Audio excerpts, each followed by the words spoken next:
tayo dito mga item, mga ka-everyone, mga ka-perfume. So ayan, meron po, ito nga po yung ating ginagamit na sunscreen protection. Ayan. Meron tayo dito ng sunscreen protection. Ito po yung ating sunscreen protection. Ayan. Sunblock foundation na po siya mga ka-perfume. So ito po yung ating sunscreen. Ito po yung ating ginagamit ng kontra sa init, o diba? Ito po yung aking ginagamit ng kontra sa kainitan. Paglalabas po tayo is alam nyo naman po is summer na, o diba? So kailangan natin maglagay ng mga sunscreen protection sa ating mukha. Ayan. Ito po yung aking ginagamit mga ka-perfume, mga fabric product. So ito po yung high protection sunscreen. Ay, sunblock na po siya, o diba? Ito yun, no? So, ano pang hinihintay ninyo at please comment and check out na yan. So, comment lang po dyan mga ka-perfume, o diba? So, ito po yung aking nire-reveal ko lang po sa inyo. Ito po yung aking gamit.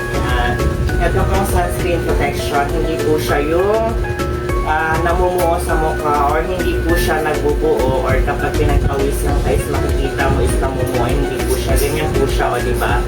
Makikita nyo po siya kahit konti nyo lang ilagay niya is ano na po tawag dito, matingkad na po siya mga ka-perfume. Kahit konti lang yung ilagay nyo sa inyong balat. So ayan, kakalat na po yan, kaya tikit po siya, hindi siya mabilis maubos.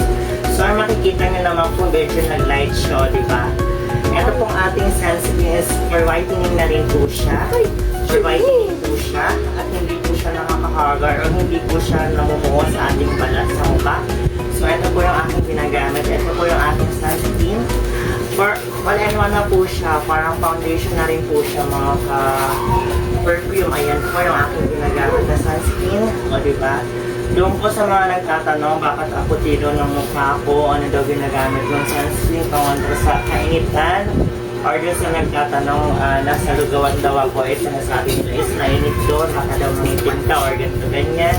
So hindi na naman po siya pang umaga or pang tanghali.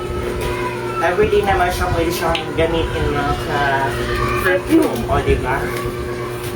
So, ito po yung sunscreen, o diba? Makikita nyo naman po siya is sobrang pumuti yung aking mukha, o diba? Kahit konti lang ang ilagay niya mga ka-perfume, mabilis na effective niya, nakakaputi na siya.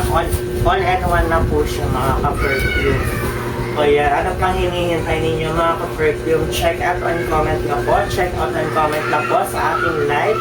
So ngayon lang po tayo nakapag-live. So ayan, dahil free day ko ngayon, dahil day off ko. So ayan, naka-free time po tayo ngayon at nag-live po tayo sa ating Facebook page, o diba? Sa aking account, main account po. Ito po yung aking main account mga ka-perfume. Ito po yung aking main account. So ayan, habang naka-live po tayo ngayon, so comment nyo na po yan. Comment nyo na po yung inyong mga get na perfume item na gusto ninyo. So ayan mga ka-perfume. Ayan po yung ating sunscreen protection. Hindi po siya namumuo sa mukha. Kailangan nyo lang siya ipahid ng ipahid. Nakakaputi siya at nakaka-skin smooth.